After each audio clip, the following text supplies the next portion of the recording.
of procedure, I invite the following briefers to participate in this meeting. Ms. Rosemary DiCarlo, Under Secretary General for Political and Peace-Building Affairs, and Ms. Lisa Doughton, Director of Financing and Partnership Division, Office for the Coordination of Humanitarian Affairs. It is so decided. The Security Council will now begin its consideration of item 2 of the agenda. I now give the floor to Ms. Rosemary DiCarlo. Mr. President, members of the Security Council, and increasing tensions in the Middle East. The devastating Israeli attack on the Al-Tibin school in Gaza City, which prompted this meeting, points once again to the desperate need to reach a ceasefire, free the hostages, and scale up humanitarian aid to Gaza. The Israel Defense Forces airstrike in the Al-Tibin school compound took place early on 10 August. It killed dozens of Palestinians and wounded many others, including women and children, according to local Palestinian sources. The Secretary General condemned the continued loss of life in Gaza following another attack on a school sheltering hundreds of displaced Palestinian families. According to Israel, the IDF targeted a Hamas command center and a mosque inside the school compound and killed at least 31 Hamas and Palestinian Islamic Jihad fighters.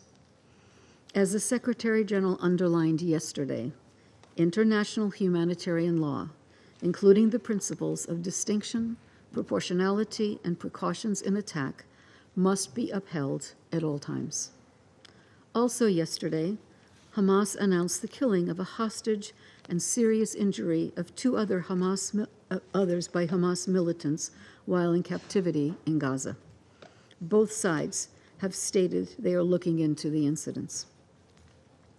Mr. President, with hostilities continuing across the Strip, including in the north around Gaza City, in the middle area in Khan Yunis, and in and around Rafah, the situation remains catastrophic for civilians. No place is safe in Gaza, yet civilians continue to be ordered to evacuate to ever-shrinking areas. My colleague, Director Doughton, from OCHA will brief you shortly in more detail regarding the dire humanitarian conditions in Gaza. 10 months since the start of the war, the threat of further regional escalation is more palpable and chilling than ever. Exchanges of fire across the blue line have continued nearly daily. Since I last briefed on 31 July, numerous projectiles have been fired from Lebanon across the blue line, causing damage to buildings and bushfires in open areas. The IDF has responded with strikes across the blue line into southern Lebanon. Uncrewed aerial vehicles crossing the blue line from southern Lebanon have also continued. An IDF base was hit across the blue line, while another base was hit near Nahariya in northern Israel. An open area in Nahariya city was also struck. Mr. President, I urge continued attention to the worsening situation and ongoing violence in the occupied West Bank, including East Jerusalem. On 3 August, the IDF said it conducted 2 airstrikes on a Hamas cell in Tulkarem, killing 9 Palestinians who the IDF said were planning to conduct an attack inside Israel. Separate IDF operations in Jenin and Tubas early last week also killed another 16 Palestinians. On 11 August, a shooting attack claimed by Hamas killed 1 Israeli civilian and wounded another in the northern Jordan Valley in the occupied West Bank. Another Palestinian shooting attack, Nel Kalkilia, reportedly injured 1 Israeli and 2 Palestinians. The assailant, who was claimed by Hamas as an Al-Qassam Brigade's commander, was subsequently killed by ISF. Mr. President, if the slide towards an even greater catastrophe is to be halted, the parties must end all escalatory rhetoric and actions. I reiterate the Secretary General's call for all to work vigorously towards regional de-escalation in the interest of long-term peace and stability. I welcome efforts by Egypt, Qatar, and the United States to bring both sides to conclude a deal to bring about a ceasefire, the release of hostages, and desperately needed humanitarian relief. As the leaders of Egypt, Qatar, and the United States emphasized in their joint statement on 8 August, and I quote, "There is no further time to waste, nor excuses from any party for further delay," end quote. Their call for immediate relief to the people of Gaza and the hostages and their families must be heeded. I urge all parties to prioritize the protection of civilians and promptly conclude this deal as endorsed by the Security Council in Resolution 2735. The United Nations is committed to supporting all efforts towards this goal and remains in close contact with the relevant parties. Mr. President, the killing, destruction, and suffering in Gaza must end. The hostages must be reunited with their families. But even as efforts to achieve these goals continue, we cannot lose sight of what we consider indisputable. In the absence of a clear path towards a future in which Israelis see their legitimate needs for security materialize, and Palestinians see their legitimate aspirations for a fully independent, viable, and sovereign state realized, lasting peace in the Middle East will remain elusive. Thank you, Mr. President.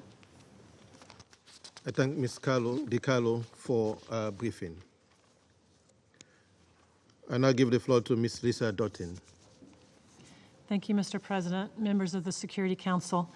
Here we are again in the aftermath of yet another horrendous episode in this brutal war in Gaza. Like Undersecretary General DiCarlo, we're deeply horrified by the strike on Al-Tabayin school in Ad-Daraj by Israeli forces on Saturday. The school was sheltering several hundred displaced families, many of whom had moved there because of recent evacuation orders. And the strike was conducted during dawn prayers. Initial reports suggest this was one of the deadliest attacks on a school sheltering displaced people since the start of this conflict. Tragically, this is far from an isolated incident. Indeed, such attacks appear to be occurring with increasing frequency.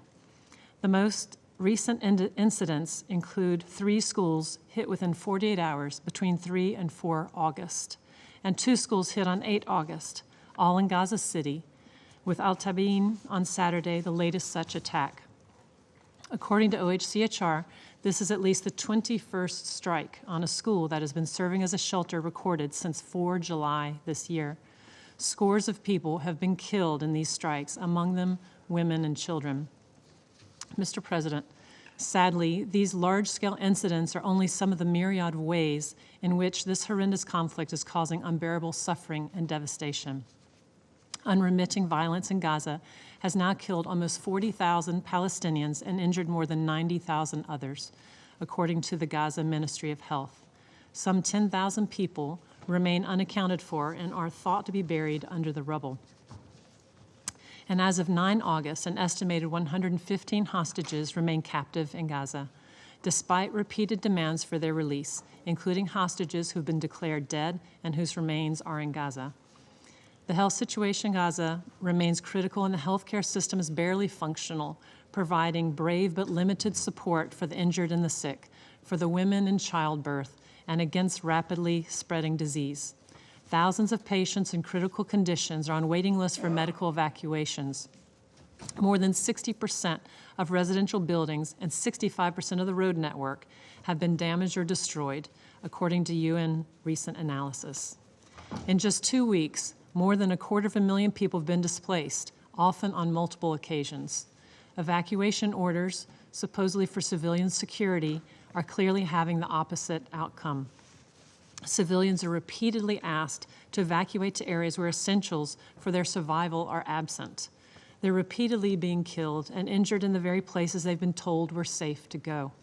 Shelters and displacement camps are reportedly used for military purposes by Palestinian armed groups, exposing those sheltering there to terrible danger. Overcrowding in these places is putting immense strain on already severely stretched water, sanitation, and hygiene facilities. Acute respiratory infections, diarrheal illnesses, acute jaundice syndrome, and skin infections are all surging. And, very worryingly, with school immunization programs practically impossible, polio looms as a new threat after 6 circulating poliovirus strains were detected in environmental samples in June. As a matter of urgency, health workers must be allowed to carry out an immunization campaign. This war is destroying lives, dreams, and futures. More than 500,000 students have lost an entire academic year, with 39,000 students missing their final exams. Even if this war were to end today, we estimate that at least 8 in 10 schools would require rehabilitation. And we must not discount the immense emotional and psychological trauma this war has had on children, indeed, people of all ages, trauma they will carry for the rest of their lives. It bears repeating, there's no protection of civilians in Gaza. Alongside the relentless mass displacement within Gaza, many thousands of Palestinians have left and many more are trying to. As this conflict persists and lives are threatened daily, civilians must be allowed to seek protection. Those displaced must also be guaranteed the right to voluntarily return. What we're seeing in Gaza is the result of a war waged with pitiful, if any, regard for the requirements of international law. I share the Secretary General's and others' deep concern about violations of international humanitarian law being committed throughout this conflict. Mr. President, in the middle of the spiraling catastrophe in Gaza, the humanitarian community doggedly continues efforts to mount an effective response. We do what we can to increase food assistance, provide education support, and boost hospital capacity. Efforts are also ongoing to avert the spread of polio. And senior UN officials continue discussions with stakeholders, including senior Israeli officials, to increase the flow of aid into the Gaza Strip and improve conditions for the delivery on the ground. However, as things stand, access constraints and high levels of insecurity severely hamper the humanitarian response. Aid entering Gaza has more than halved since the Rafah ground operation began, and Rafah crossing was abruptly closed in early May. New limits imposed by Israeli authorities on bringing cash to Gaza are significantly limiting the resources available for operations. Fuel shortages mean water supplies have fallen as low as 2 liters per person per day, far below the 15 liters required. Organized crime and looting along the route used by humanitarians dispatching cargo from Kerem Shalom crossing continue to hinder aid delivery. Access to people in need remains a challenge. The increase in bureaucratic and administrative impediments, such as delays in visa issuance and renewals for broader operational support and management, is severely impacting the response. And our concerns for the safety of staff keep growing, with attacks on or near aid vehicles that have been coordinated on the rise. Recently, within a 12-day period, there's been 4 shooting incidents involving UN convoys, including on a vehicle carrying children on their way to be reunited with their father. NGOs and the Palestinian Red Crescent all report similar attacks. The result is that hundreds of thousands of people are not getting the life-saving humanitarian assistance they so desperately need. Mr. President, how much longer can this continue? How many more tragedies, such as the one in Al-Tabim school, must happen before action is taken? Can this council look at the children, the people of Gaza, and all those affected by this war in the eye, as humanitarian workers have to do every single day, and swear that no stone has been left unturned to end their suffering? The urgent requirements, so often repeated, remain the same. First, an immediate cessation of hostilities and sustained ceasefire. Secondly, strict adherence to international humanitarian law by all sides. This entails releasing all hostages. It also entails protecting civilians and meeting their essential needs, including by ensuring the unhindered provision of humanitarian assistance throughout Gaza, as ordered by the International Court of Justice, including through UNRWA. And lastly, we have said before in this context, all member states must use all of their leverage to prevent and stop violations of international humanitarian law, including through diplomatic and economic pressure, and conditioning arms exports on compliance with the rules of war and cooperation in combating impunity. We must remain We must remember that this is now one of the several conflicts in Gaza over the years which humanitarians have had to respond to. Conflicts that the population in Gaza was never afforded the ability to recover from or repair. The past 10 months have destroyed what little hope for a future existed for any surviving child. I urge this Council and all member states to use your influence to protect civilians and bring an end to this conflict and its intolerable toll. It's imperative that mutual security and lasting peace is pursued so that hope can be restored, so that civilians there can enjoy the hope that we take for granted and the hope that they have never experienced. Thank you, Mr. President. I thank Ms. Doughton for her briefing. I now give the floor to those council members who wish to make statement. I give the floor to the representative of Algeria.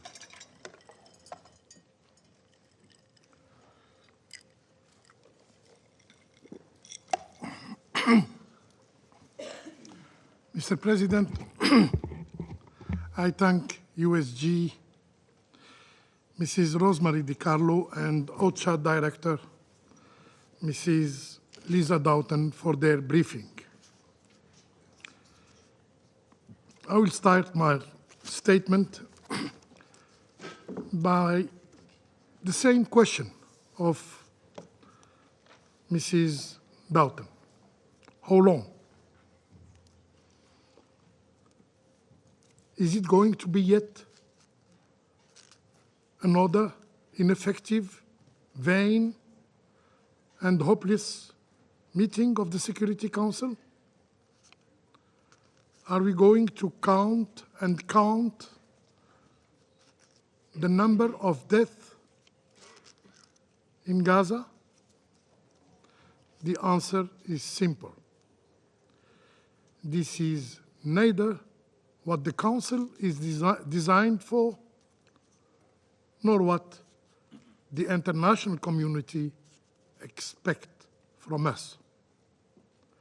More importantly, this is not how the Council should address the Palestinians' plea, the Palestinians' quest for justice, the Palestinian right to exist. Our Council has the legal and moral primary responsibility to act, and to act firmly, to shoulder its mandate in preserving international peace and security. Mr. President, for 311 days, our Council has been constantly fooled and disregarded, while an entire population has been subjected to a collective punishment. Last Saturday, the world woke up to yet another horrific bloodshed after the Israeli occupying power targeted deliberately a school in the Daraj neighborhood in Gaza. It was the third school bombed in 2 days. It was a civilian structure, sheltering civilians by the testimony of the international community. Our Secretary General said it clearly. The school was sheltering hundreds of displaced Palestinian families.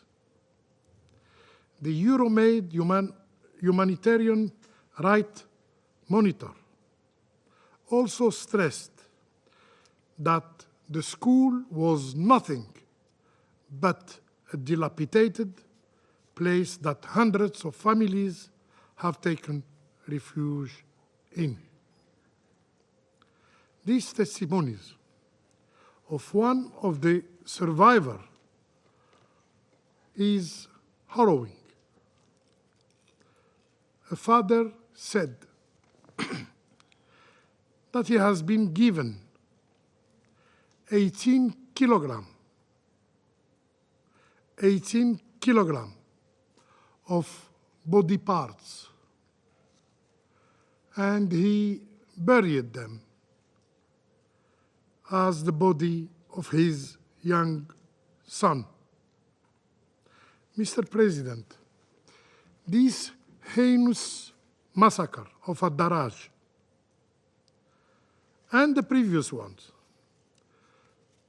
wouldn't have been possible without the generous financial and military assistance freely provided to the Israeli aggressor. More than 100 innocent lives were sacrificed in Ad-Daraj, among them women and children, in addition to the nearly 40,000 Palestinian martyrs so far. Were these martyrs not human? With their dreams, with their hopes, as we all do? Is the Council's role limited to keeping a record of lost lives? Again, the answer is simple. Our Council must, and now, fulfill its responsibilities and honor its commitment. Its responsibility to tackle the root cause of the Palestinian question, which is the illegal occupation of the Palestinian land. Its responsibility to hold the occupying power accountable using all legal means, including sanctions. Yes, sanction mechanism. Third, its commitment to achieve a just and lasting peace in the Middle East and to prevent the dangerous escalation provoked by the Israeli occupying power. Mr. President, the Israeli occupying power continue to defy the very commitment of this Council, made in Resolution 2735, calling for the implementation of an immediate ceasefire in Gaza. Immediate ceasefire in Gaza. This resolution is seriously jeopardized by the intensifying aggression of the Israeli occupying power against Gaza. Algeria warns against this continuing sabotage of effort made by the United States, Egypt, and Qatar to implement this resolution urgently and effectively. In this regard, Algeria expresses again its support for the mediation effort made by these three countries. There is no room for delaying or over-complicating negotiation by adding new conditionalities or new demand. Engaging in good faith in the initiative of President Biden is paramount to achieving the long-awaited ceasefire. Mr. President, for the sake of humanity's value, we must act now. Our inaction is costing life. And jeopardizing the destiny of a whole people, the Palestinian people. I thank you. I thank the representative of Algeria for their statement. I give the floor to the representative of Slovenia.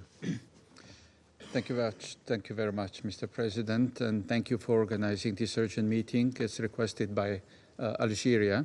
I also want to thank Undersecretary General De Carlo as well as Director Doughton for their briefings today. Mr. President, this Saturday, the world was once again shell-shocked by another devastating airstrike in Gaza, one of the deadliest ones yet.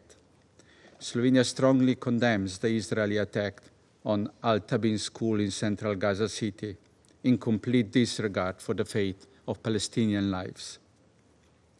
There are serious claims that Hamas is embedding itself among the civilian population in civilian infrastructure. We strongly condemn such actions. Hamas must stop sacrificing their fellow Palestinians and putting them in mortal danger. On the other hand, we are horrified by the series of military attacks on schools that we have witnessed recently. We repeat our call for full respect of international law, including Security Council Resolution 2601. Just yesterday, we marked 75 years of Geneva Conventions, which are being seriously tested these days in Gaza and in other conflicts.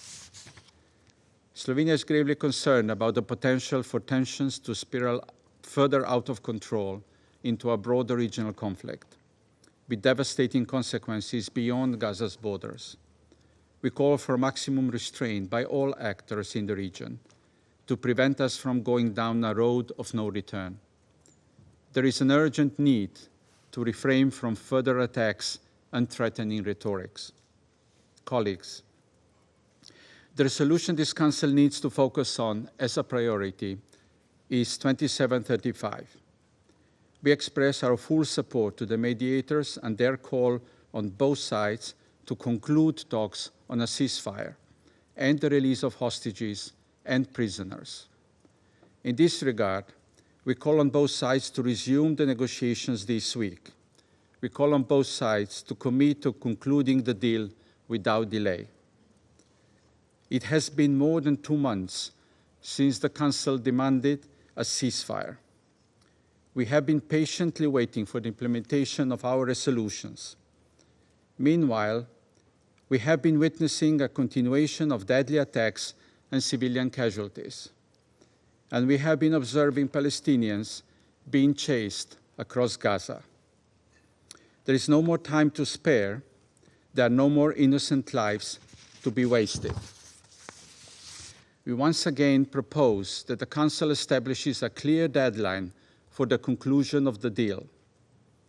In this interim period, a pause in the fighting should be observed, a pause that would allow for humanitarian aid to be delivered at scale and for polio vaccinations to be administered safely. We welcome the efforts of WHO, UNICEF, and UNRWA in outlining plans for 2 rounds of polio vaccination. If a deal is, however, not reached, this Council should, without delay, discuss how to ensure compliance with its resolutions in the face of immense suffering in Gaza. And indeed, as Director Doughton said, we should not leave any stone unturned. Mr. President, yesterday a journalist asked me how many more briefings this Council needs to start changing the situation in Gaza. Indeed, we are receiving briefings so that we can take action. We adopted 4 resolutions, but we never followed up on their implementation. The time for action is now. It is time for ceasefire to be finally reached, or else it is time for this Council to ensure it finally happens. Thank you. I thank the representative of Slovenia for their statement. I give the floor to the representative of Mozambique. Mr. President, Mozambique wishes to commend Algeria for requesting this meeting. We praise Sierra Leone's presidency for convening this urgent briefing on the situation in the Middle East, including the Palestinian question. We are grateful to Ms. Rosemary DiCarlo, Under Secretary General, and Ms. Lisa Doughten, a representative of OCHA, for their briefing to the Council. Mr. President, the ongoing conflict in the Middle East has been causing devastating consequences and an unacceptable toll on children, women, and the civilian Gazan population at large. The latest killings took the lives of more than 100 Palestinians. It is imperative that urgent efforts be undertaken in order to address and stop these killings. We are deeply concerned over the Israelis' continuous airstrikes against civilian infrastructures that include schools, hospitals, and shelters, thus inflicting on them severe damage. In this connection, we wish to remind once again that attacks on civilians and civilian infrastructure constitute a grave violation of international law and international humanitarian law. And this is particularly disturbing as we celebrate this year the 75th anniversary of the Geneva Conventions. We call on all those who sincerely believe in the obligations arising from the premises of responsibility to protect, to ensure that this doctrine is swiftly and coherently applied to Gaza's situation.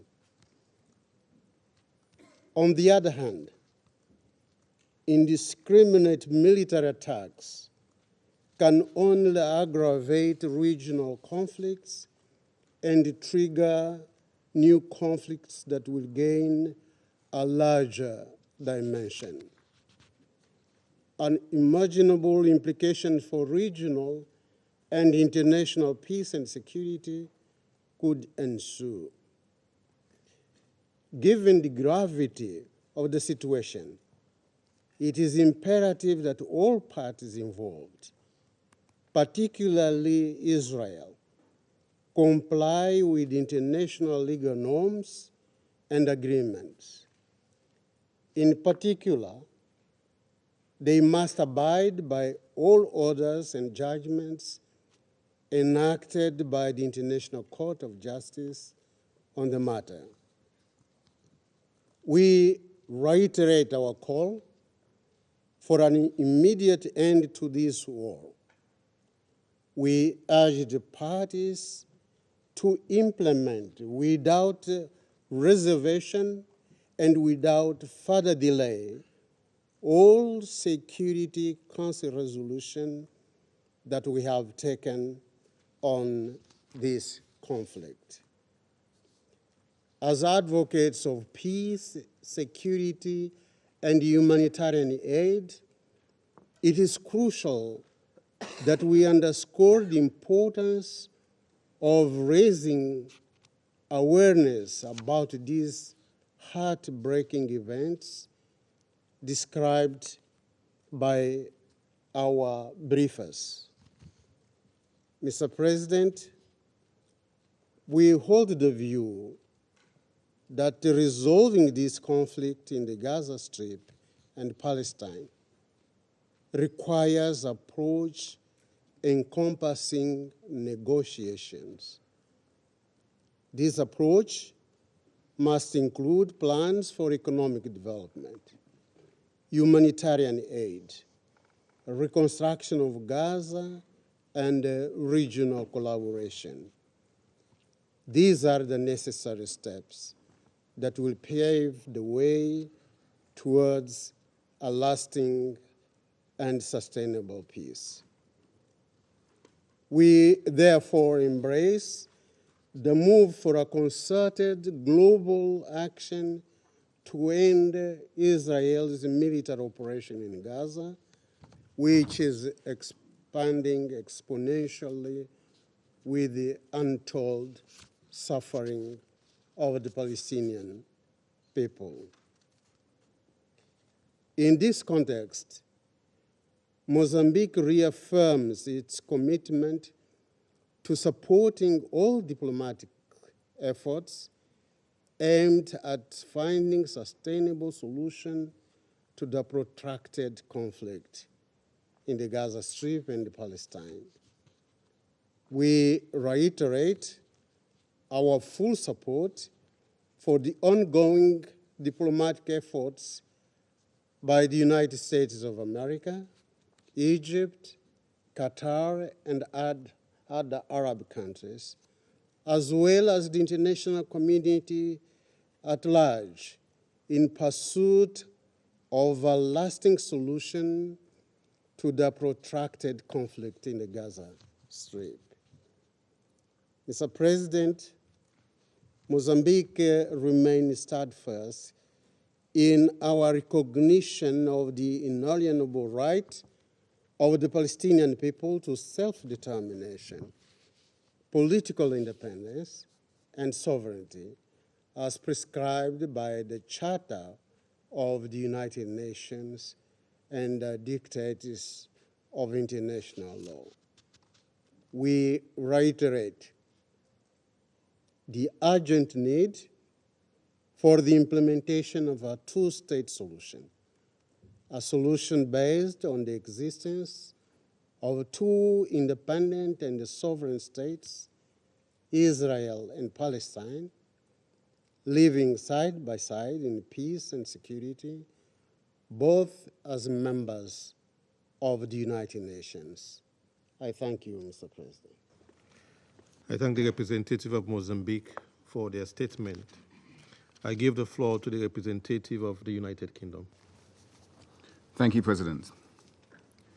I thank Undersecretary General Di Carlo and Director Doughton from OCHA for their briefings. President, the UK is appalled by the Israeli military strike on Al Tabeen School, where Palestinian civilians were sheltering. The UN tells us this strike killed dozens of Palestinians, many of whom are reported to be women and children. Sadly, this was not the only Israeli strike on schools turned shelters we have seen. There were 17 such attacks in July alone. Palestinians have nowhere safe to turn. 86% of Gaza is now under evacuation orders. And in recent days, we've seen some of the largest orders to date, impacting tens of thousands of people, displaced multiple times over. Families are forced to move back and forth, but with none of these places offering the safety or security they so desperately need. On top of that, some of these orders have been issued by Israel in the middle of the night with minimal notice to allow civilians to flee. Israel must ensure it complies with its obligations under international humanitarian law to protect civilians. The UK is also horrified by the reports of sexual violence and abuse faced by the hostages in Gaza and Palestinian prisoners held in Israeli detention, many of whom are children.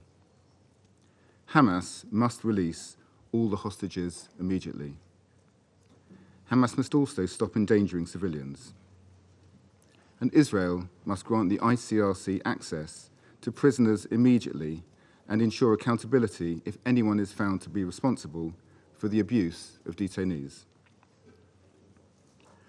We have also heard completely unacceptable rhetoric from Israeli ministers relating to the mistreatment of detainees and starvation of civilians in Gaza. We call upon the government of Israel to retract and condemn these remarks. International law could not be more clear. Systemic mistreatment of detainees and the international starvation of civilians are war crimes. President, another deadly threat is on the horizon for the people of Gaza. They stand on the precipice of a polio outbreak, with 600,000 children under the age of 8 in desperate need of vaccinations. We call on the parties to cooperate urgently with the World Health Organization to facilitate vaccine rollouts and ensure the safety of humanitarian workers.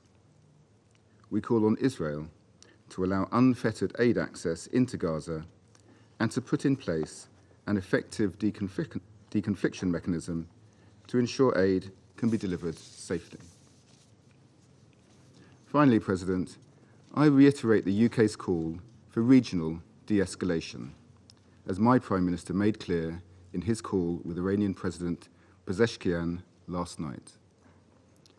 Thanks to the tireless efforts of the US, Qatar and Egypt, there is a ceasefire deal on the table for Gaza. My Prime Minister joined with his French and German counterparts to urge the parties to resume discussions on 15 August and get the deal done. We need an immediate ceasefire. We must get the hostages out, get much more aid in, and move quickly towards a two-state solution with a safe and secure Israel alongside a viable and sovereign Palestinian state. I thank you. I thank the representative of United Kingdom for their statement.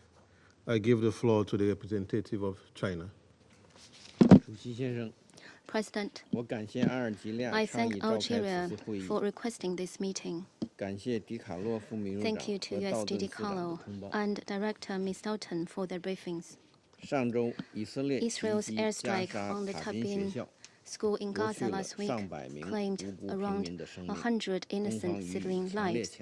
China strongly condemns this attack. Civilians and civilian infrastructure must not be the target of military operations. This is a red line under the international humanitarian law. Attacking in broad daylight a school where a large number of civilians are seeking shelter again and again is a heinous act. Over the past 10 months, millions of people in Gaza have seen their homes destroyed, their loved ones separated, they've been forced to move from place to place in search of a corner of peace, only to be met with indiscriminate bombardment and death that could befall them at any moment. As we speak, nowhere is safe in Gaza. In Khan Yunis, a place once declared a so-called safe zone by Israel, the people there have been forced to flee in the face of new bombing raids. The desperate people of Gaza want to know where is the end of the war and where is the hope for survival. An immediate and durable ceasefire is what the people of Gaza yearn for. It is also the overwhelming consensus of the international community 2 months ago when pushing for the Security Council Resolution 2735. The U.S. claimed that Israel had accepted a ceasefire agreement, but the reality is quite the opposite. Instead of credible signs of Israel's commitment to a ceasefire, what we see is ever-expanding military operations and ever-rising civilian casualties. The U.S., as the largest supplier of weapons, has enough influence over Israel. We hope that the U.S. will take sincere and responsible actions to push Israel to stop its military operations in Gaza as soon as possible and to stop slaughtering civilians. President, the humanitarian disaster in Gaza has continued to worsen. Hunger and disease are spreading rapidly. Recently, a high-ranking Israeli politician described it as just and moral to starve 2 million people in Gaza. Such appalling remarks are totally unacceptable. Hunger must not be weaponized. Humanitarian issues must not be politicized. Civilian lives must not be trivialized as bargaining chips. China urges Israel to fulfill its IHL obligations by opening all border crossings and guaranteeing rapid and safe access for humanitarian supplies at scale. The World Health Organization is conducting a polio vaccination program for children in Gaza, which is crucial to stemming the spread of infectious diseases and protecting children's health. Israel is obliged to protect the safety and freedom of movement of the medical workers involved. The increased volatility of the situation in West Bank is worrisome. We are gravely concerned about the incidents of sexual abuse by Israeli soldiers against Palestinian detainees. We call for investigations and accountability. China urges Israel to immediately cease all settlement activities, effectively curb the intensifying settler violence, and stop eroding the basis of the two-state solution. We reiterate that a two-state solution is the only viable way to resolve the Palestinian-Israeli issue. China supports the establishment of an independent Palestinian state and advocates the convening of a larger, more authoritative, and more effective international peace conference. President, the fallout of the Gaza conflict is spreading ever faster. The situation in the Middle East is hanging in the balance. Nevertheless, irresponsible provocation and adventurism continue unabated. We are deeply worried about this. China reiterates that the key to avoiding the deterioration and escalation of the situation lies in achieving a comprehensive and durable ceasefire in Gaza without delay. China is ready to work tirelessly with the international community to end the fighting in Gaza, alleviate the humanitarian catastrophe, implement two-state solution, achieving long-term peace and stability and security in the Middle East. Thank you, President. I thank the representative of China for their statement. I give the floor to the representative of the United States. Thank you, Mr. President. Thank you also, Undersecretary General DiCarlo and Director Dalton, for your very sobering briefing. We continue to support the United Nations' vital, albeit difficult to implement, humanitarian efforts in Gaza. The United States is deeply concerned about reports of civilian casualties following the August 10th strike by the IDF on the compound in Gaza that included a school and a mosque sheltering desperate, displaced people, including women and children. We have raised our concerns with Israel, and while they indicated they were targeting senior officials from Hamas and Palestinian Jihad, they have an obligation to do everything possible under international humanitarian law to protect civilians. We mourn every civilian lost in this horrific incident and in this conflict. But this much we do know and must be acknowledged. Hamas continues to gather and continues to operate out of schools with no regard for the well-being of civilians. Israel has a right to pursue Hamas. Israel has a right to respond to threats, but how it does that matters. We've said repeatedly and consistently that Israel must take measures to minimize civilian harm. Colleagues, I cannot stress enough President Biden's view that it is time to bring immediate relief to the long-suffering people in Gaza and the long-suffering hostages and their families. The best way to do that is a ceasefire in Gaza with a hostage deal. The United States, alongside Qatar and Egypt, has worked tirelessly for months to forge the framework agreement on the table, with only the details of implementations to be concluded. A framework based on the principles endorsed by this Council in Resolution 2735. Simply put, the deal needs to get done now. Now. As President Biden emphasized in a statement last week with leaders of Qatar and Egypt, and I quote, "There is no further time to waste nor excuses from any party for further delay. It is time to release the hostages, begin the ceasefire, and implement this agreement," unquote. We've called on both sides to resume urgent discussion on Thursday, August 15th, in Doha or Cairo to close all remaining gaps and commence implementation of the deal without further delay. As mediators, we are prepared to present a final bridging proposal, one that resolves the remaining implementation issues in a manner that meets the expectations of all parties.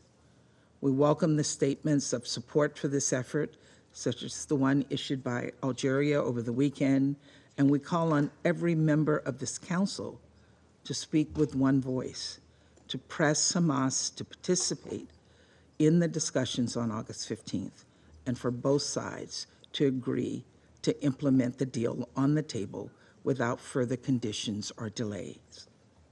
A durable ceasefire could accelerate efforts to restore basic services, including electricity and water and sanitation, bringing much-needed relief to Palestinian civilians, many of whom have been displaced multiple times. It could enable an urgently needed vaccination campaign to stop the spread of polio, and it would facilitate the release of all hostages held by Hamas, including 8 Americans and citizens from many other countries. We also have been clear that a ceasefire in Gaza could help enable diplomatic efforts to restore calm along the Blue Line and reduce regional tensions. Indeed, from the start of this conflict between Hamas and Israel, the United States has worked to avoid a situation in which the fighting in Gaza spirals into a broader regional conflict. 4 months ago exactly, on April 13th, the United States worked closely with Israel and our partners in the region to repel Iran's unprecedented attack on Israel and stave off a broader conflict. Now we're once again in a moment of heightened threat. Consequently, the United States has taken needed precautionary steps, including moving an aircraft carrier group and additional air assets to the region so that should the situation arise again, we are prepared to defend Israel and U.S. military personnel in the region against any threats. But let me be clear, our deployment of additional military assets are not a prediction of what is to come. A broader regional conflict is not inevitable. The United States' overall goal remains to turn the temperature down in the region, deter and defend against any future attacks, and avoid regional conflict. That starts with finalizing a deal for an immediate ceasefire with hostage release in Gaza. We need to get this over the finish line. Again, we urge every member of this council to say clearly and unequivocally that it is time to finalize and implement this agreement. Thank you, Mr. President. I thank the representative of the United States for their statement. I give the floor to the representative of Japan. Thank you, Mr. President. I also thank USG DiCarlo and Director Dalton for their briefings. The number of civilian casualties and the degree of suffering we have seen in Gaza for more than 300 days of conflict are unbearable and distressing. Today, this urgent meeting is convened following yet another grave incident. Japan expresses its deep concern over the loss of many civilian lives and injuries caused by the Israeli airstrikes on Al-Tabain school last Saturday. It is appalling that numerous civilian casualties have occurred in schools and hospitals. All parties must strictly abide by relevant principles of international law, especially the protection of civilians. We urge Israel to make every effort to avoid civilian harm. Mr. President, Gaza is truly in agony. Nearly 1.9 million people are forcibly displaced due to the repeated evacuation order by Israel, fleeing again and again to places where life is barely tenable. Japan is deeply worried about the significant shortage of food, medicine, fuel, and other basic necessities in Gaza. We strongly condemn the deplorable remark by an Israeli cabinet minister. Starving more than 2 million Palestinians in Gaza cannot be justified. The detection of polio and the spread of such diseases is a man-made problem stemming from the collapse of the waste management system and is another matter of serious concern. The Rafah crossing must be reopened and the safety of aid workers must be assured at all times.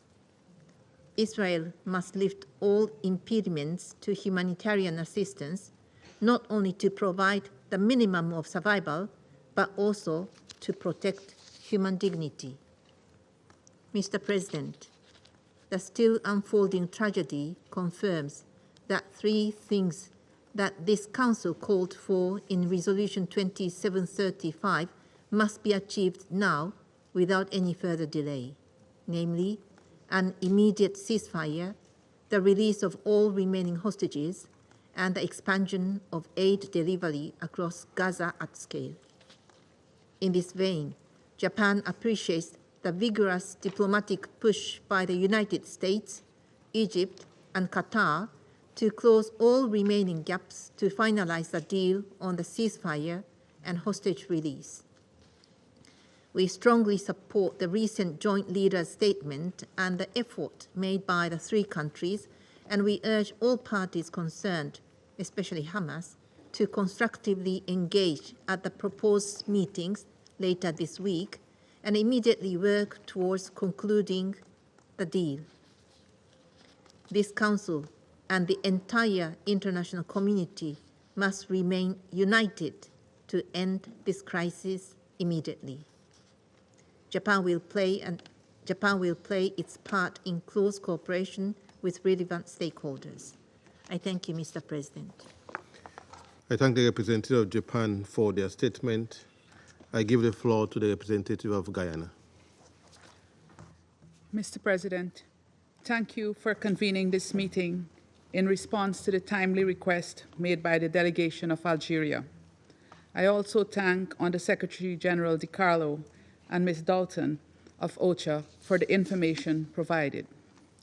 Mr. President, the attacks on the Al-Tabiin school are part of an ongoing pattern employed by the Israeli Defense Force since the beginning of the war in Gaza.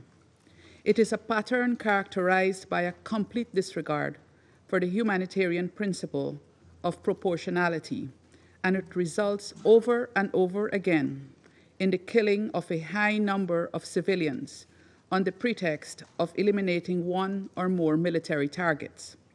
The Al-Tabiin incident joins a growing list of similar incidents, and one can expect this pattern to continue unless there are meaningful measures to stop the Israelis from continuing this senseless massacre of the Palestinian people. Guyana condemns in the strongest terms the ongoing violations of international law, including international humanitarian law, that manifest in the targeting of civilians and civilian infrastructure. We call on Israel and all parties to the conflict to abide by their obligations under international law and to end the hostilities against the people of Palestine. Mr. President, 10 months of Israel's unrelenting and unprecedented assault against the Palestinian people in Gaza have created a tragedy of such cruel proportions that it is difficult to find anything comparable in modern history. The death toll is approaching 40,000, with women and children overrepresented in this number. People are starving and living in the most inhumane conditions imaginable, with virtually no access to medicine and health care. Polio has now been detected in wastewater in Gaza, placing unvaccinated children at risk. Again, it is the children of Gaza that will suffer the most if an outbreak is not prevented. What else can we expect, though, when there is one toilet for 600 people living in shelters? Council members are all aware that the World Health Organization is ready to send more than 1 million polio vaccines to Gaza, targeting 600,000 children. In the words of the Director General, and I quote, "The WHO needs absolute freedom of movement for health workers and medical equipment to carry out these complex operations safely and effectively. A ceasefire, or at least days of tranquility during preparation and delivery of the vaccination campaigns, are required to protect children in Gaza from polio," end of quote. Guyana supports the WHO's plans to tackle this problem and appeals to the Israeli government to provide the relevant authorizations and to ensure the conditions to facilitate the vaccination campaign. This is a humanitarian imperative and a legal and moral obligation. Mr. President, Guyana has watched with keen horror the Israeli strategy of making Gaza a thoroughfare of destruction. The images coming out of Gaza shows a moonscape. Yet, what those images do not show is the problem of unexploded ordnances, which, according to one commentator, makes Gaza a literal ticking time bomb. Even after the hostilities end, these will present a real danger that could possibly take years to address. Mr. President, shall we speak also of the severe psychological trauma that this war has brought on, and which Ms. Doughton referred to? The constant bombings, multiple displacements, sight and smell of death, dismemberment, harassment, and other indignities can only be expected to have a heavy mental toll on civilians. Shall we also speak of the harrowing accounts of Palestinian civilians detained in Israel, the torture, including sexual violence, to which they are subject, is illustrative of a level of depravity and debauchery that should never find expression among the agents of a civilized nation, more so a United Nations member state. But all of this represents the occupying power executing its colonialist aspirations, fueled by a racist and religious ideology of superiority that allows it to treat Palestinians as inferior. It is an ideology that promotes the subjugation of the Palestinian people. This is the reason that Israel's response to 7th of October has been so over the top. It is to pummel the Palestinians into relinquishing any aspiration to freedom and self-determination. It is part of the wider strategy that we are also witnessing in the occupied West Bank, characterized by the ongoing illegal settlement activity and the accompanying violence under the watchful and encouraging eyes of the Israeli security forces. This Council has a responsibility to end the impunity with which Israel has been carrying out its atrocities against the Palestinian people. It flies in the face of everything that the United Nations is built on: peace and security, human rights, and sustainable development. We cannot allow this to continue. Mr. President, it has been more than 2 months since this Council passed Resolution 2735, endorsing the efforts of the United States, Qatar, and Egypt, for which we thank them. Since then, 2,600 more Palestinians in Gaza have been killed, and over 7,000 more injured. Ms. Doughton asked how long. We ask how many more. We stress again the obligation of the parties to implement the provisions of Resolution 2735, to reach a deal for a ceasefire, the release of hostages, and for adequate humanitarian assistance to reach the people of Gaza. We also underline the obligation of Israel to abide by the ICJ orders, mandating that Israel takes the necessary steps to protect Palestinian lives and well-being and prevent genocide. In closing, Mr. President, implementation of the two-state solution is way overdue and is the only viable path to peace. It is an injustice to the Palestinian people and to the people of the Middle East generally that peace appears to be a chimera, owing to Israel's dogged agenda to deny Palestinians their right to live in freedom and dignity in their own state. Guyana urges the Council to act to end this injustice. Guyana is prepared to do its part. I thank you. I thank the representative of Guyana for their statement. I give the floor to the representative of the Republic of Korea. Thank you, Mr. President. I thank USG DiCarlo and Director Dalton of OCHA for their detailed briefing on the current situation in Gaza. The entire globe is anxiously watching the precarious situation in the Middle East. A series of destabilizing incidents have continued all across the region, including along the Blue Line, Tehran, in Tel Aviv, in Beirut, and in the Red Sea. As repeatedly stressed in this chamber, the Republic of Korea reiterates its urgent calls for maximum restraint by all parties in the region. We strongly oppose any action that may trigger another cycle of violence and counter-violence, as this would only further endanger the lives of innocent civilians throughout the region.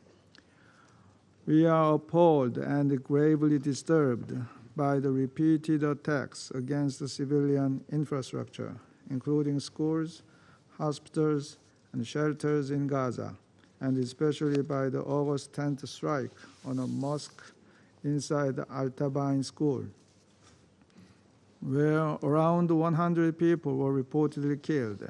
This was Israel's 8th bombing of a school sheltering civilians so far in August alone. We are all aware that civilian infrastructure should not be targeted. This is all the more so when those schools are being used as shelters for desperate civilians who have been displaced multiple times amid ongoing hunger, insecurity, and disease. Israel argues that these attacks on Al-Tabain school were carried out using precise munitions to eliminate Hamas and Palestinian Islamic Jihad members embedded in the compound. But regardless of this argument, a fact is a fact. Yet another school, where hundreds of civilians were sheltering, was intentionally targeted. Israel claims that 31 terrorists were eliminated, but in this indiscriminate airstrike, no distinction was made between militants and civilians, including women and children. We understand Israel has numerous challenges in fighting against Hamas, but it is our belief that once again a school filled with displaced civilians was bombed by an advanced country like Israel. International humanitarian law must be observed at all times. As the Office of the High Commissioner for Human Rights clearly pointed out, the potential co-location of Hamas with civilians, as well as non-compliance with international law by Hamas, which we strongly condemn, does not negate Israel's obligations under international law. Killing militants cannot justify killing civilians, including children. This is the unambiguous conclusion of international humanitarian law.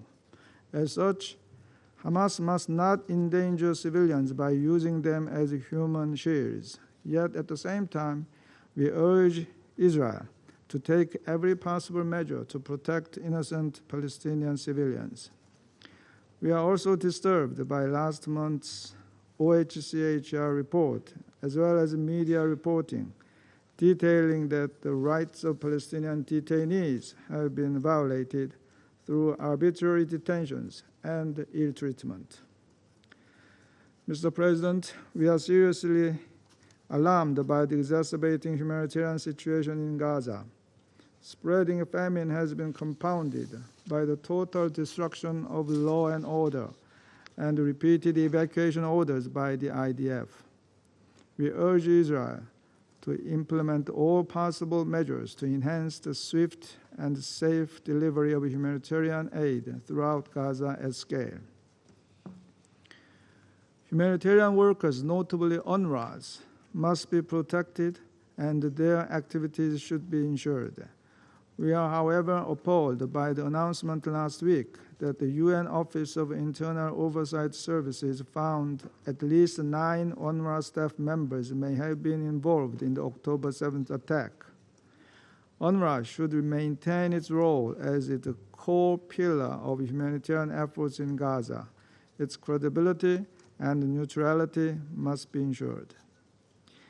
Mr. President, the situation in the Middle East simply cannot continue along this dangerous trajectory of escalation. The conflict in Gaza must end immediately. In this regard, we welcome the joint statement by the United States, Egypt, and Qatar, calling for the resumption of the negotiations on August 15th. Hamas must take part in the talks. Israel also should stick to the conditions elaborated in Security Council Resolution 2735. Urgent ceasefire should be followed by humanitarian aid distributed at scale and reinvigorated efforts towards a two-state solution. We hope all leaders in the region make the right de-escalatory decisions, rejecting the extremist voices bent on additional bloodshed. I thank you, Mr. President. I thank the representative of the Republic of Korea for their statement. I give the floor to the representative of Russian Federation. Thank you, President.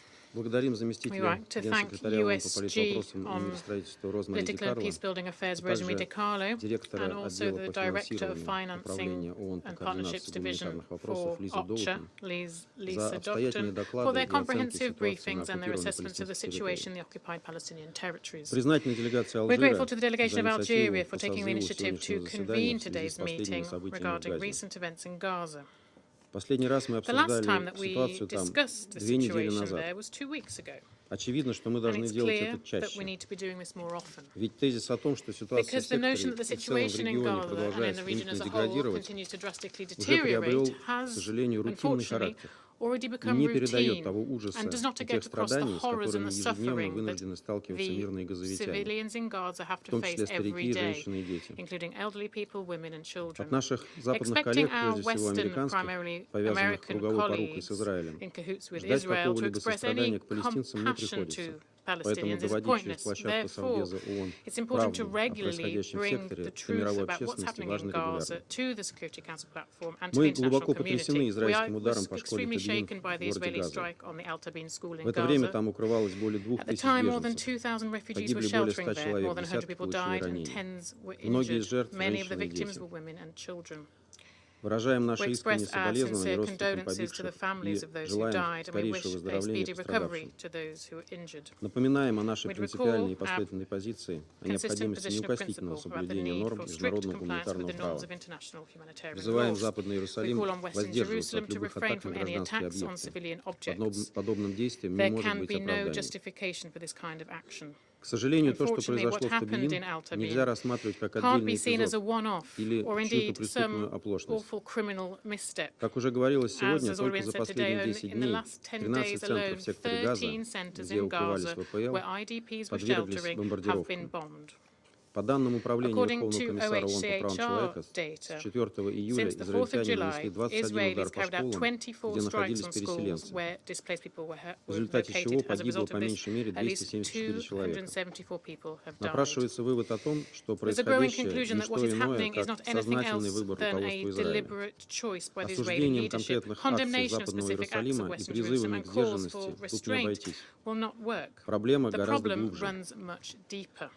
Она состоит в том, что из-за потворствования Израилю со стороны наших американских коллег Совет до сих пор так, к сожалению, и не смог выработать внятную реакцию на эскалацию кризиса на Ближнем Востоке. По сути, Совет Безопасности ООН все больше напоминает пассивного и бессильного наблюдателя. который способен лишь констатировать еще большую деградацию ситуации и ритуально выразить по этому поводу озабоченность. Скажу больше. 14 членов Совета Безопасности, по сути, оказались в заложниках у США, блокирующих любые действия в пользу немедленного прекращения огня. 10 июня, более 2 месяцев назад, Совет принял свой последний продукт по Газе. Тогда его американские авторы торопили членов Совета Безопасности как можно скорее дать ему зеленый свет, утверждая, что от этого якобы зависела судьба сделки между Хамас и Израилем по прекращению огня. Россия, напомню, тогда воздержалась, поскольку у нас были самые серьезные сомнения в реализуемости этой резолюции. Как показало время, все эти сомнения подтвердились. Сейчас наши западные коллеги предпочитают об этом не вспоминать, но резолюция 2735 содержала 3 фазы с крайне амбициозными планами. От всеобъемлющего прекращения огня до начала масштабной реконструкции сектора Газа. Ни одна из этих фаз не материализовалась. Сейчас все они выглядят абсолютно сюрреалистично. И под этим сюрреализмом, к сожалению, подписался Совет Безопасности ООН. Но хуже всего то, что он подписался под откровенной ложью. Утверждение в первом оперативном параграфе, что Израиль согласился с предложенными условиями сделки.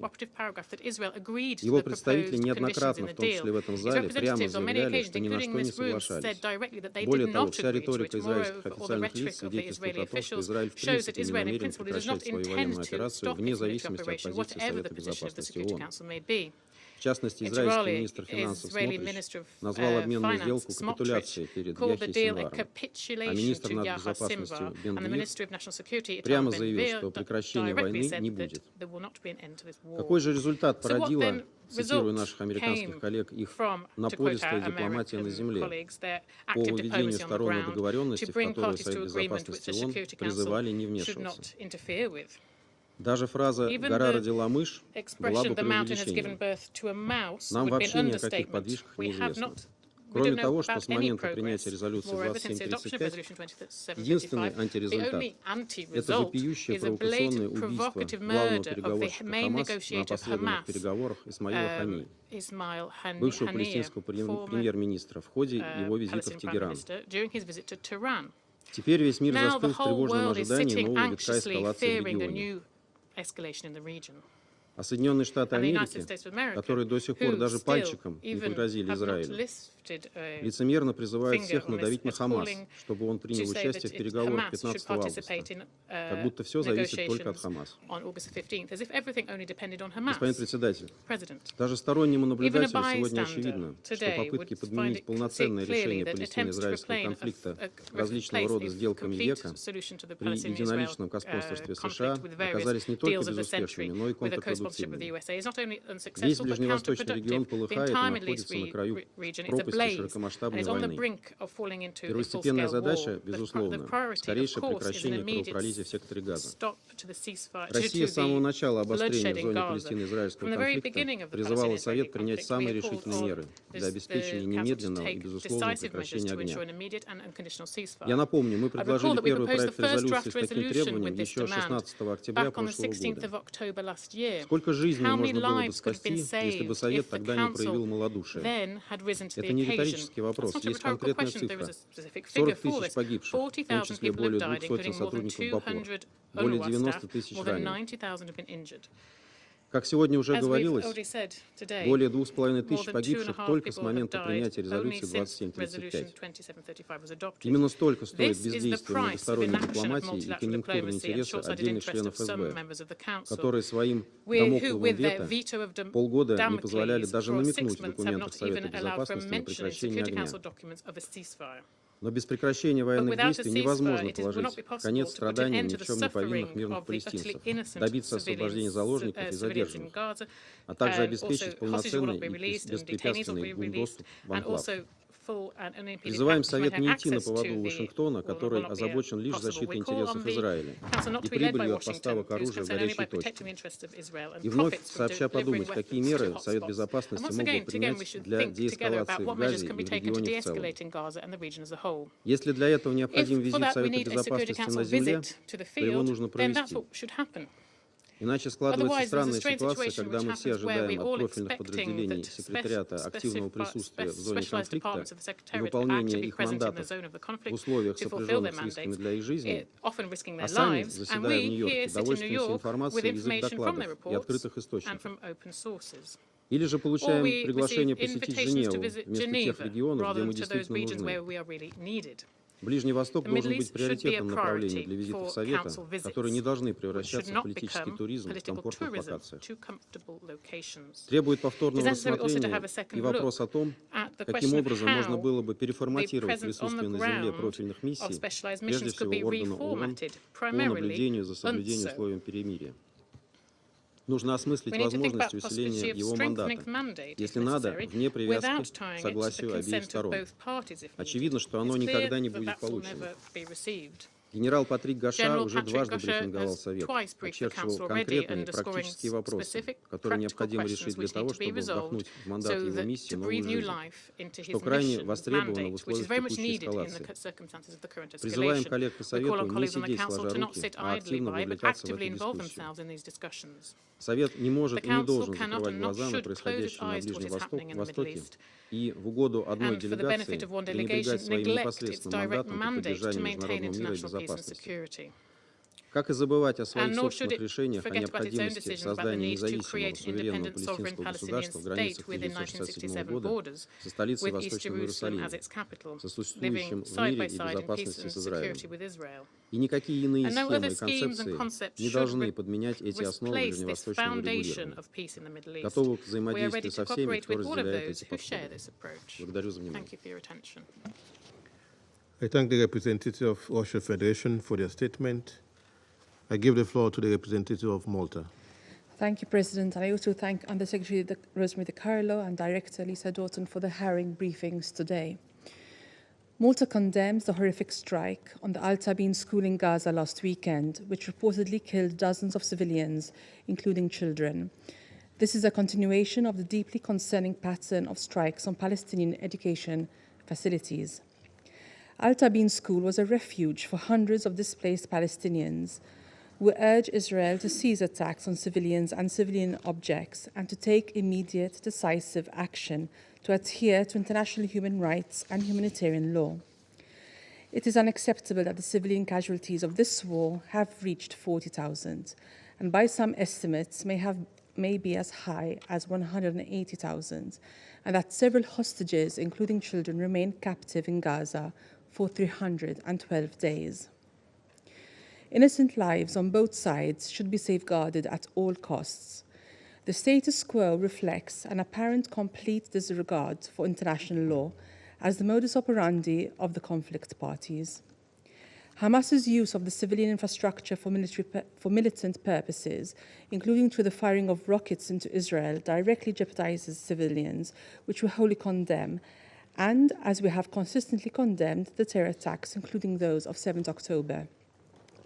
Nonetheless, strict compliance with international law, including international humanitarian law, remains a paramount obligation of the conflict parties, including Israel. The principles of distinction, proportionality, and precaution are not voluntary.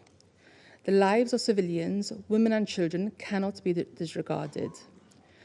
Malta condemns the loss of all innocent civilian life, including the recent killing of Druze children in Majd al-Shams, and we stress the conflict parties' obligation to prioritize protection of civilians and civilian infrastructure. President, the broad and systematic risks faced by Gaza's population remain severe. Humanitarian aid continues to be blocked without any legitimate administrative or bureaucratic reason.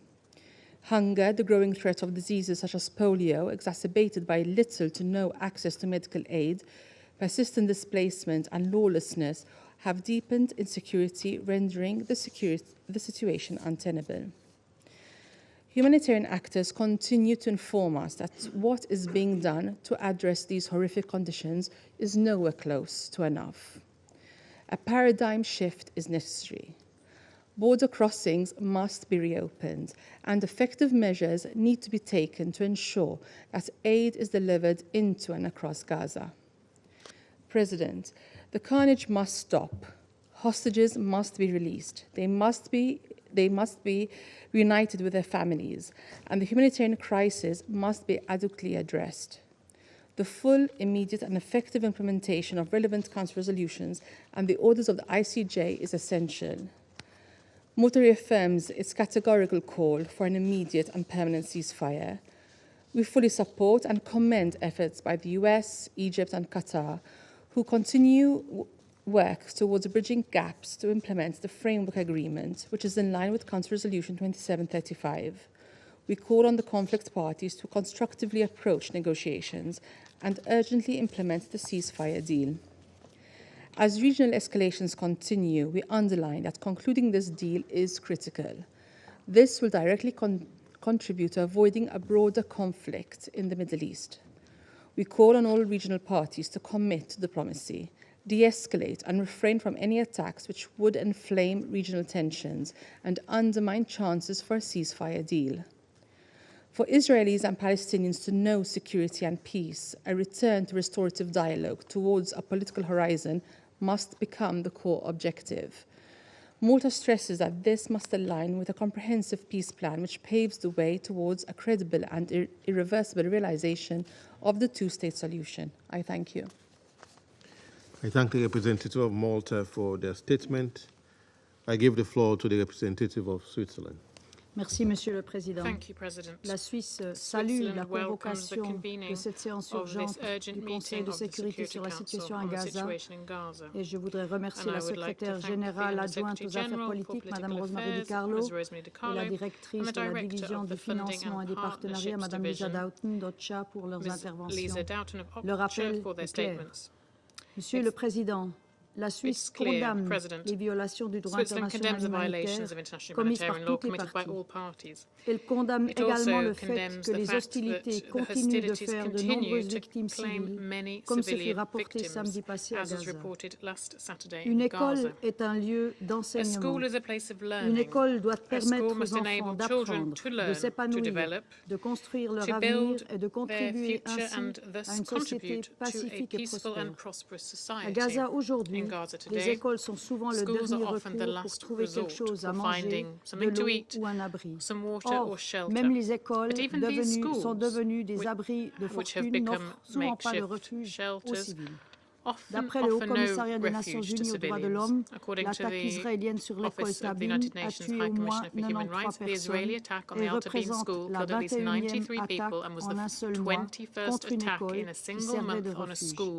Selon cette même source, les attaques contre des écoles, des universités, des enseignantes et enseignants et des étudiants sont en hausse. Alors, et on l'a entendu qu'en même temps, plus d'un demi-million d'enfants n'ont plus été à l'école depuis le 7 octobre. Le droit international humanitaire interdit, y compris aux groupes armés tels que le Hamas, d'utiliser la présence de civils dans le but de protéger un objectif militaire d'une attaque. Mais même quand cette règle est violée, cela ne suspend en rien l'obligation d'Israël de se conformer strictement au droit international humanitaire dans la conduite des hostilités. Cela comprend les principes de distinction, de précaution et de proportionnalité. Israël, en tant que puissance occupante, est tenu de fournir à la population les besoins humanitaires de base, y compris un abri sûr. Monsieur le Président, il y a 75 ans, hier, les conventions de Genève ont vu le jour. En adoptant ces conventions, les États membres se sont engagés à préserver l'humanité, même en temps de guerre. Ces engagements doivent être mis en œuvre urgemment et par toutes les parties au conflit. Et ce n'est pas le cas aujourd'hui. Les parties doivent respecter le droit international et ainsi contribuer à atténuer les souffrances des civils. La situation humanitaire à Gaza reste insoutenable. Au risque de mourir à cause des combats s'ajoutent les multiples déplacements, la perte de l'abri, les maladies et la famine. La résurgence de la polio montre l'ampleur du désastre. La polio est incurable. La prévention est donc la seule solution. À cette fin, la campagne de vaccination de l'ONU et de ses partenaires doit être rendue possible sans délai pour éviter une autre catastrophe parfaitement évitable. avoidable La disaster. famine continue à Famine s'installer à continues Gaza. to take hold La in Suisse Gaza. rappelle que Switzerland l'usage recalls that de la the use of famine comme méthode starvation de as a guerre method contre of la warfare population civile against the est civilian interdit population et is constitue un crime prohibited de and guerre constitutes a d'après le war statut de crime Rome. under the Rome Statute. L'acheminement immédiat, The immediate, sûr et safe sans entrave and de l'aide unimpeded humanitaire destinée delivery à of tous les humanitarian civils aid qui en to ont all besoin civilians à in travers need l'ensemble de la throughout bande the de Gaza Gaza Strip doit must enfin être finally garantie. be guaranteed. Les récentes remarques The du recent ministre des remarks Finances israélien by sont the Israeli finance inacceptables minister are et nous attendons du unacceptable, gouvernement and we israélien qu'il expect respecte ses the Israeli obligations en government vertu to du droit respect its international obligations humanitaire. under international humanitarian Monsieur law. le Président, President, la Suisse exige la mise Switzerland en œuvre demands pleine et the full entière implementation des of the résolutions de resolutions ce of this Conseil, Council, notamment des in particular résolutions resolutions 2712, 2712, 2728 2720, et 2735, 2728 and ainsi que 2735, des mesures as well as provisionnelles the de la Cour provisional measures of the internationale de International justice. Court of Justice. La guerre et la souffrance à The war Gaza and doivent suffering in cesser Gaza must et tous les end, and otages all doivent être hostages must be libérés released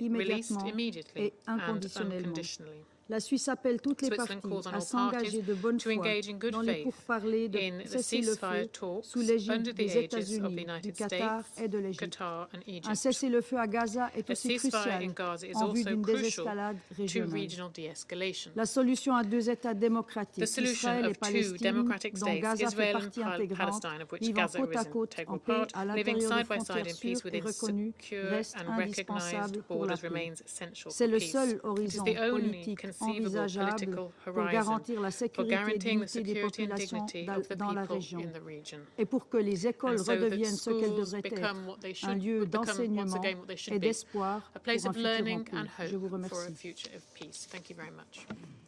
I thank the representatives of Switzerland for their statement. I give the floor to the representative of France. Je vous remercie, Monsieur le Président. Je remercie Rosemary DiCarlo ainsi que Lisa Doughton pour leurs interventions.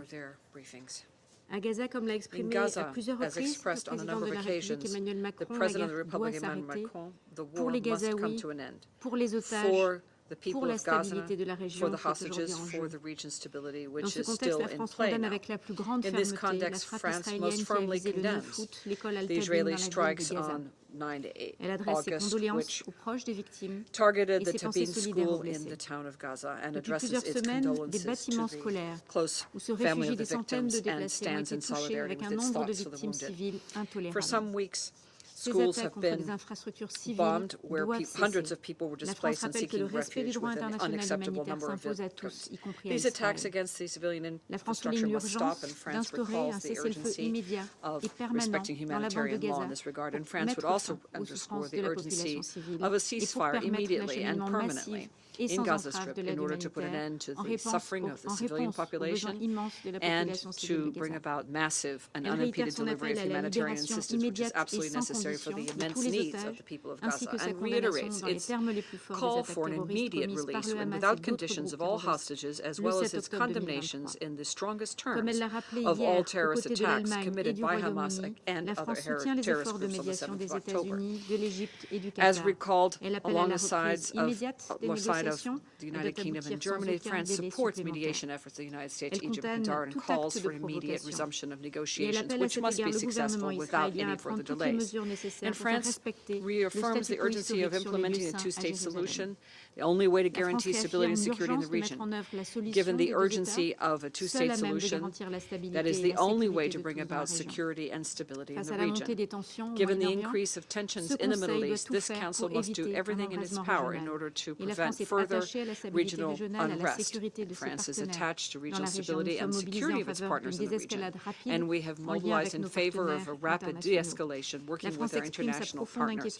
France expresses its deep-seated concern with regard to ongoing clashes along the blue line between Israel and Lebanon, and reiterates its full support to UNFIL, whose action is key, and thus reaffirms its attachment to the security and intends to propose to this Council a draft resolution to renew UNFIL's mandate for another 12 months. We call upon all parties to shoulder the greatest responsibility and exercise the greatest restraint for the region as a whole to prevent any further flare-ups.